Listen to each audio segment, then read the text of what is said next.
হাজারো ব্যস্ততার ভিতর যে রবের দরবারে সিজদা দিবে নামাজের, রব্বুল আলামিন হাসরের ময়দানে হাজার কঠিন পরিস্থিতির মধ্যেও তাকে সেখান থেকে টেনে কঠিন রোদের নিচ থেকে সরিয়ে আর সের জায়গায় ছায়ায় বসিয়ে দিবেন।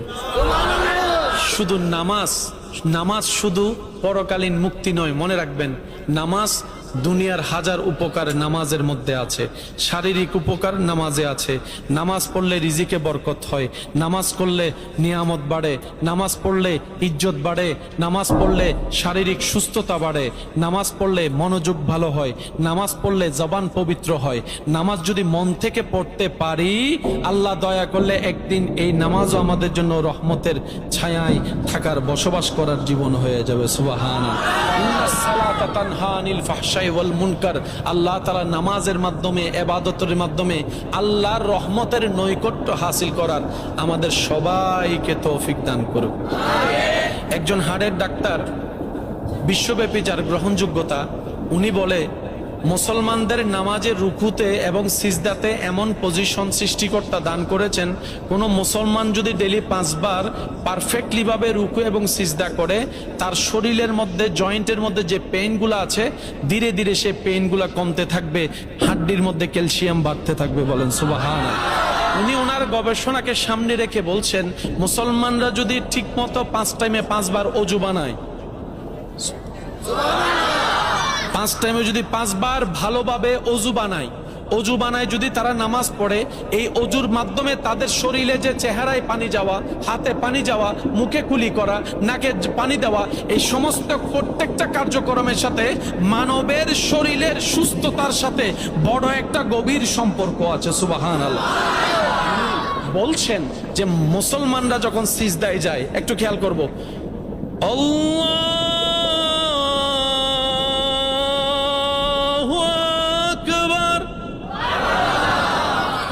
মাথা নিচু, মাথার থেকে হার্ট একটু উঁচু, হার্ট থেকে কোমর আর একটু উঁচু, কোমর, পিঠ, মাথা, আর একটু জোরে। যারা মেডিটেশন করে তারা এই পজিশনটা ভালো জানে, যারা মেডিটেশনের জ্ঞান রাখে তারা এই পজিশনটা ভালো জানে। পাটা এমন করে যখন তোনারা সিজদার মতো পজিশনে যায়, বিজ্ঞানীরা গবেষণা করে দেখে, হার্ট যখন উপরের দিকে চলে যায়, ব্রেন যখন নিচের দিকে চলে যায়, তখন হার্ট থেকে রক্ত সঞ্চালন ব্রেনের মধ্যে এমন ভাবে হয় যেটা ব্রেনের জন্য সবচাইতে বড় উপকারী। সেজন্য দেখা যায় টেনশনে হাজার ওষুধ খেলেও কাজ হয় না, কিন্তু বান্দা যখন রবের দরবারে সিজদায় চলে যায়, টেনশন কমতে থাকে। সুবহানাল্লাহ। টেনশন হালকা হতে থাকে। এমনও তো অনেক সৌভাগ্যবান প্রেমিক বান্দারা আছেন যারা সিজদায় গেলে সিজদা থেকে আর মাথা তুলতে চায় না। রবের কাছে এমন অনেক বান্দা আছে, ফরিয়াদ করে, আল্লাহ গো, মরণ তো একদিন আছে, কোনো না কোনো অবস্থায় তো মরণ হবে। আল্লাহ তোমার দরবারে ফরিয়াদ, আমার মৃত্যুটা এমন অবস্থায় দিও, আমার কপালটা তোমার দরবারে সিজদায় থাকবে, আমার জানটা বের হয়ে যাবে।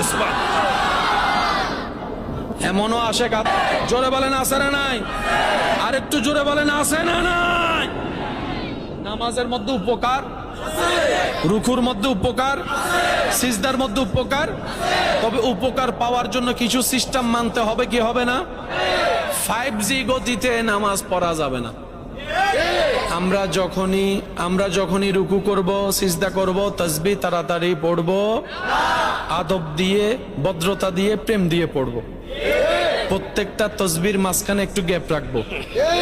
তাহলে যত গ্যাপ যাবে আমাদের তাসবিহটা পড়া হবে আদবের সাথে। এদিকে আপনার আমার এই কোমর বাঁকা হওয়ার কারণে, কোমরটা কিভাবে বাঁকা করতে হবে একটু শুনুন। মাথা এবং পিঠ এমন ভাবে বাঁকা করতে হবে, উপরে যদি একটা গ্লাস রাখে, গ্লাস পড়া যাবে, তাহলে আপনার রুকু পারফেক্ট। সুবহানাল্লাহ বলি হলে আমাকে একটু আওয়াজ দিবেন। অনেক সময় রুকু করতে গেলে এই জায়গায় একটা টান, ব্যথা, ভালো করে রুকু করতে গেলে এখানে একটা ব্যথা, এই ব্যথা থেকে বাঁচার জন্য আমরা অনেক সময় হাঁটুটাকে একটু এরকম করে ফেলে যাতে ব্যথাটা না লাগে। এই ব্যথাটাই নিয়ামত। সুবহানাল্লাহ। এই ব্যথাটা কি? আপনি যখন হাঁটুর ব্যথাটা অনুভব করবেন বুঝতে পারবেন আপনার কোমরটা মোটামুটি সোজা হয়েছে। শুধু মাথার কোমরটা যতটুকু পারেন একটু সোজা রাখার চেষ্টা করবেন। যখন দাঁড়াতে কষ্ট হবে, হাঁটুতে কষ্ট হবে, কোমরে ব্যথা হবে, মনে করবেন ওষুধের কাজ শুরু হয়ে গিয়েছে। সুবহান। নামাজের মধ্যে কি শুধু পরকালের সওয়াব নাকি দুনিয়ার কল্যাণও আছে? আমাদের ইসলামে আল্লাহ এমন ভাবে সাজাই দিয়েছেন, ফিদ দুনিয়া হাসানাতাও ওয়া ফিল আখিরাতি হাসানা। চিৎকার দিয়ে বলেন সুবহান। মনে রাখবেন ভাইয়েরা, আমাদের দ্বারা যদি কারো উপকার করা সম্ভব না হয়, আমাদের জীবনটা যেন কারো ক্ষতির কারণ না হয়। অন্যের মুখে হাসি ফুটাইতে যদি আপনি আমি ব্যর্থ হই, কারো চেহারায় কারো চোখে যেন আপনার আমার জীবনটা অন্যায়ভাবে চোখের পানির কারণ না হয়। মনে রাখবেন রব্বুল আলামিন নিজের হক মাফ করতে রাজি, কিন্তু রব কখনো বান্দার হক মাফ করে না। বান্দা যতক্ষণ মাফ না করবে রব্বুল আলামিনও কখনো তাকে মাফ করবে না। অনেক জান্নাতে যাওয়ার মতো ইবাদতে যোগ্য ব্যক্তিও হাসরের ময়দানে ধরা খেয়ে যাবে জিব্বার কারণে, হাতের কারণে। তাই তো নবী রাহমাতুল্লিল আলামিন বলেছে, আল মুসলিমু মান সালিম আল মুসলিমুনা মিন লিসানিহি ওয়া ইয়াদিহি। ও আমার ইমানদার ভাইয়েরা, একটু চেষ্টা করলে কঠিনটাও সম্ভব। কারণ বান্দা যখন চেষ্টা করে নিজেকে পরিবর্তন করার জন্য, তখন সেই বান্দার জীবন চলাকে সহজ করে দেন স্বয়ং রব্বুল আলামিন নিজেই। সুবহান।